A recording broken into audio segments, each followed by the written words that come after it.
Channel social media Patel Prahlad भाई। बाबरी मस्जिद छाया हुआ है। लोग तो ये भी कह रहे हैं कि किस तरीके से नई लाशें बिछाने के लिए गड़े मुर्दों को उखाड़ा जा रहा है। रिमझिम के 5 पॉइंट्स में आज आप देखिए कैसे औरंगजेब पर क्यों जला रहे हैं ये लोग देश।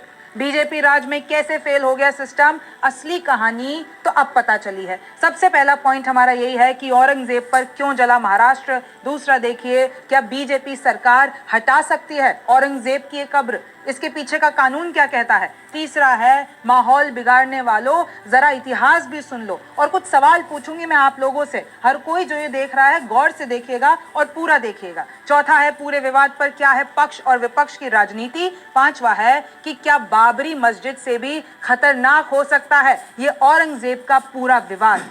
नमस्ते है किस तरीके से वापस से औरंगजेब पर विवाद गहरा जाता है। देखिए ये औरंगजेब की वो कब्र और किस तरीके से लिटरली नागपुर जल गया पूरा का पूरा। मैं आपको कुछ तस्वीरें दिखाने वाली हूँ और सोशल मीडिया पर क्या हो रहा है ये भी देखिए। लोग शेयर कर रहे हैं, नई लाशें बिछाने के लिए ही गड़े मुर्दे उखाड़े जा रहे हैं। कैसे पूरे दिन भर, आप 2 दिन देख लीजिए, नागपुर हिंसा ट्रेंड पर है। सियासत की दुकानों में रोशनी के लिए, कि सियासत की दुकानों में रोशनी के लिए जरूरी है कि मुल्क मेरा जलता रहे, इस तरीके से लोग शेयर कर रहे हैं। आप देखिए इधर इतने सारे मुद्दे हैं, इतने महत्वपूर्ण मुद्दे हैं, चाहे महंगाई, बेरोजगारी, किस तरीके से गुंडागर्दी।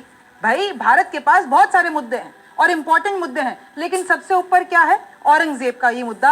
और मैं पहले कुछ सवाल पूछना चाहूंगी, फिर आपको पूरा अच्छे से डिटेल में समझाती हूँ। क्या ये मुद्दे उठाने से हमारा देश विकसित हो जाएगा? आप बताइए। औरंगजेब की कब्र पे जो विवाद है, या तो वो रहती है या वो हट जाती है, इससे देश का क्या विकास हो जाएगा?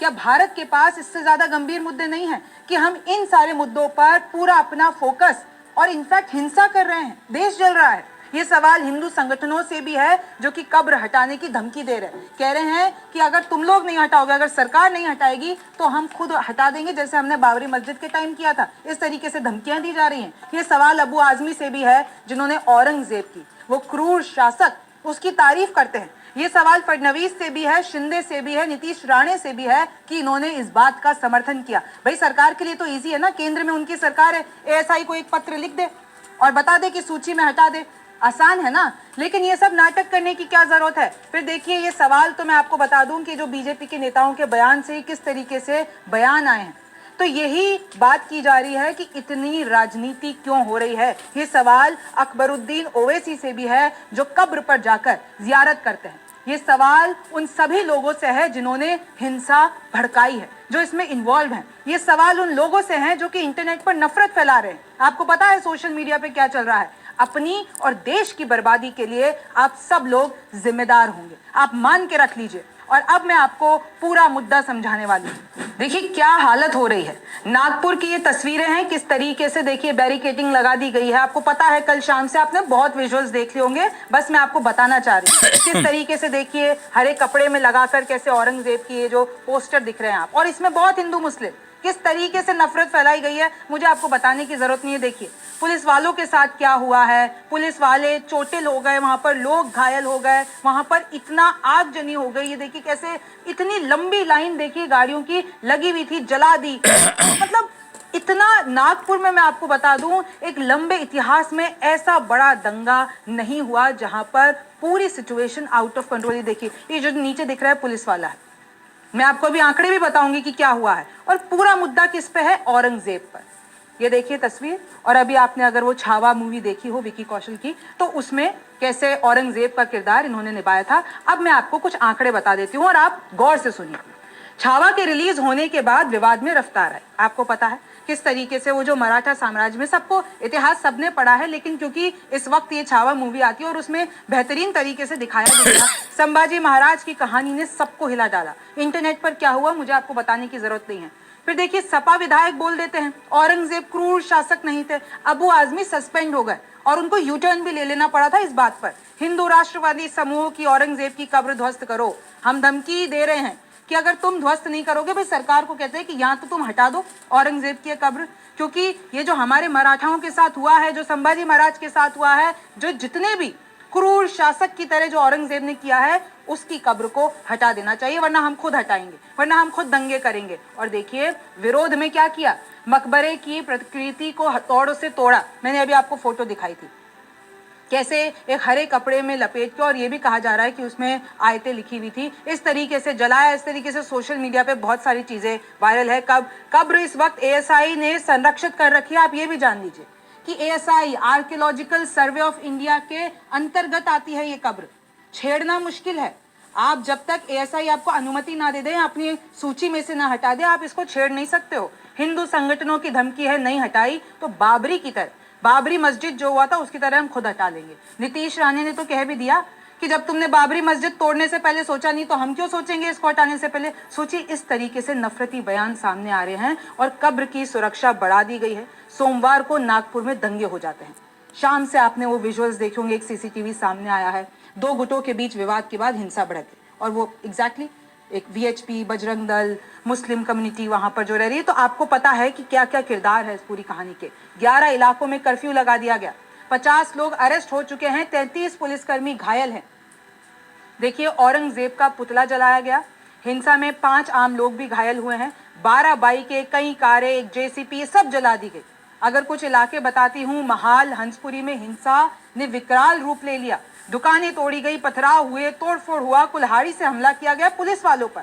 सीएम ने फिर जो घायल डीसीपी थे उनसे वीडियो कॉल पर बात भी की फडणवीस ने। देखिए मुंबई के मुस्लिम बहुल इलाकों में भी सुरक्षा बढ़ा दी गई है। सीएम खुद नागपुर से, जहां पर हुआ है, सीएम खुद वहां के ही विधायक है। सोचिए उन्हीं के क्षेत्र में ये सब कुछ हो जाता है, और वहां के स्थानीय लोग बता रहे हैं कि चेहरा ढककर आए थे उपद्रवी। और इसमें यह भी बताया जा रहा है कि पूरी सोची समझी साजिश थी, तलवार, डंडे और बोतलें ये सब लेकर आए थे। यानी बहुत पहले से इस हिंसा की प्लानिंग चल रही थी। विपक्ष तो आरएसएस का नाम भी लिया है, भाई नागपुर में गढ़ है, कैसे हो गया ये, वीएचपी, बजरंग दल ने, तो बहुत इसमें राजनीति भी शुरू हो गई है। अब आप देखिए क्या बीजेपी सरकार सच में हटा सकती है औरंगजेब की कब्र। पहले कानूनी तौर पर बात करते हैं। औरंगजेब की कब्र एएसआई द्वारा संरक्षित कब की गई? 11 दिसंबर 1951 में। राष्ट्रीय महत्व के स्मारकों की सूची में इसको शामिल किया गया 1958 में। तो देखिए एएसआई के अंडर आ गई।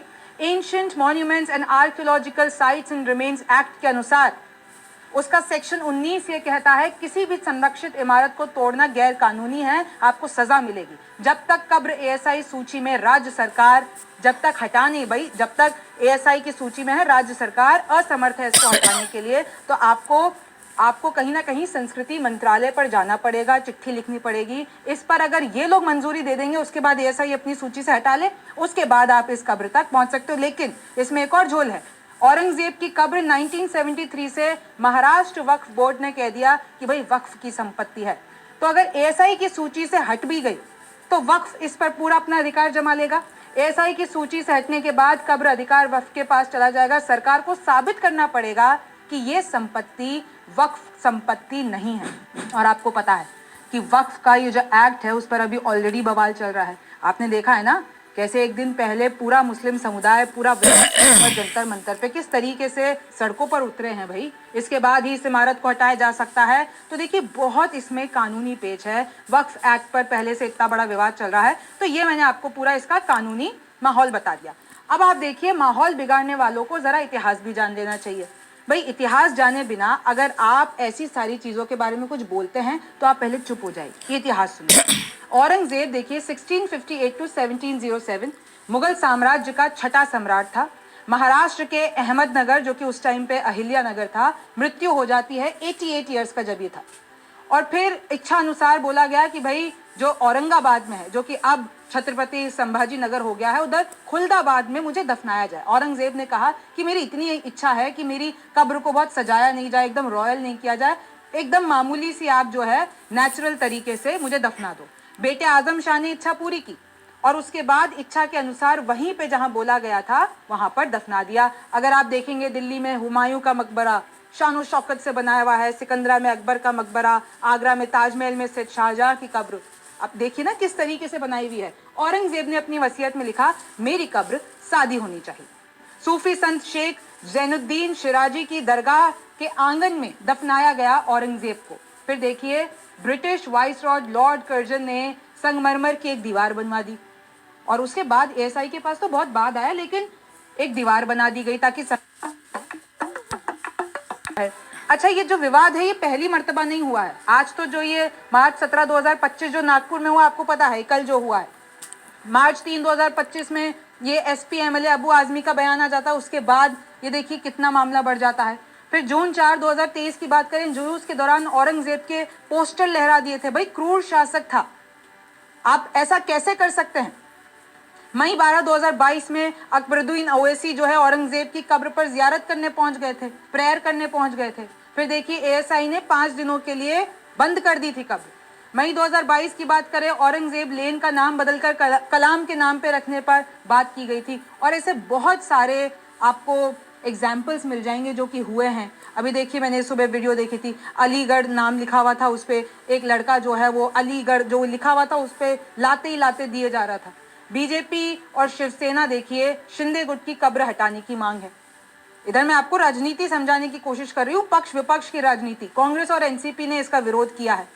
उधर ही महाराष्ट्र में ही आपको पता है ना कि भाई शिवसेना के भी 2 गुट हैं, एनसीपी के भी 2 गुट हैं। इधर बीजेपी कांग्रेस अपना राग लापती है, उधर फिर ओवैसी अलग से अपना मामला चालू रखते हैं। लेकिन आप ये भी तो देखिए, महंगाई, बेरोजगारी, शासन जैसे वास्तविक मुद्दों से ध्यान भटकाना है। और ये तो कांग्रेस कह ही रही है, विपक्ष कह ही रहा है कि आप सबका ध्यान बस इसी में लगाए रखना है, लेकिन जो असल मुद्दे हैं उन पे बात नहीं करेंगे। भाई उन पे बात करते हैं तो आप फंस जाते हैं। शिवसेना यूबीटी कह रहे हैं, यूबीटी उद्धव गुट की जो पूरी पार्टी है वो ये कह रही है कि भाई आपको ये जानना चाहिए कि वो जो औरंगजेब की कब्र है वो विफलता का प्रतीक है, क्योंकि औरंगजेब मराठाओं से जीत तो पाया नहीं।